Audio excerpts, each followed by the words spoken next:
Give me 2 minutes, and I'll tell you a story.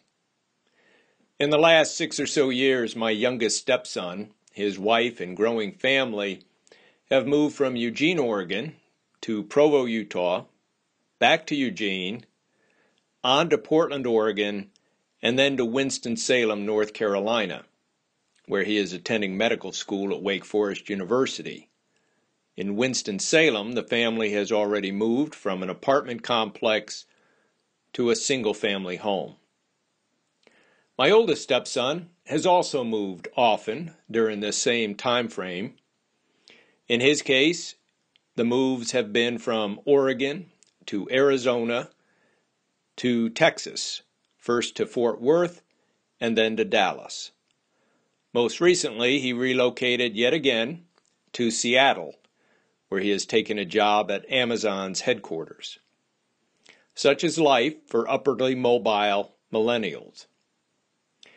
As an old baby boomer, I'm very familiar with multiple relocations, first in youth, where I had little or no say in the family's subsequent moves, and then in adulthood, where I crisscrossed the country in search of new jobs, advanced education, and an enhanced quality of life.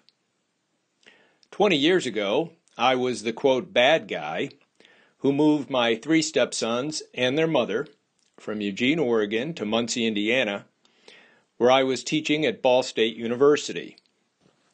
In midsummer 1998, we loaded up a 25-foot Ryder van after days of packing, garage sales, and tearful farewells. We were journeying on the Oregon Trail in the opposite direction from west to east. Along the way, we encountered vast desert landscapes, bone-rattling mountainous climbs, supremely mediocre food and accommodations, frequent gas fill-ups and traffic tie-ups, not to mention continuous parking challenges. We experienced van-rocking winds in Wyoming, typhoon storms and flooding in Nebraska, and my first migraine while on a stopover with friends in Topeka, Kansas. But all was not negative on that journey 2 decades ago, for on that trip my young family bonded during our 5-day trek. My wife and I had married the year before in Oregon, spent our first year in a long-distance academic marriage, and now we were dropping anchor in the Midwest. My middle stepson's first question as we entered the flatlands of central Indiana was, "Where are the mountains?" He was used to the beautiful peaks of the Northwest. I could offer only corn and soybean fields. He glanced at this new strange land with curious and somewhat disappointed eyes. We arrived in Muncie on a hot, humid late July afternoon, dreading the unloading of our bulky Ryder van. To our surprise, when we pulled into our driveway, we found a dozen adults, teens, and children ready to help us. These friendly folks were from the church that my wife and stepsons would soon attend. They made us feel welcome and grateful.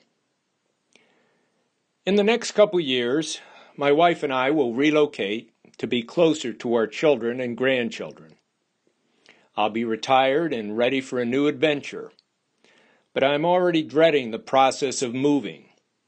After 20-plus years in one location, I've been spoiled and spared. But before long, I'll hear Jack Kerouac calling, and it'll be time to get on the road again. This is Mark Massey. Thanks for listening to my new weekly series, Give Me 2 Minutes, and I'll tell you a story. Stay tuned for more entertaining episodes, something to enjoy in these troubled times.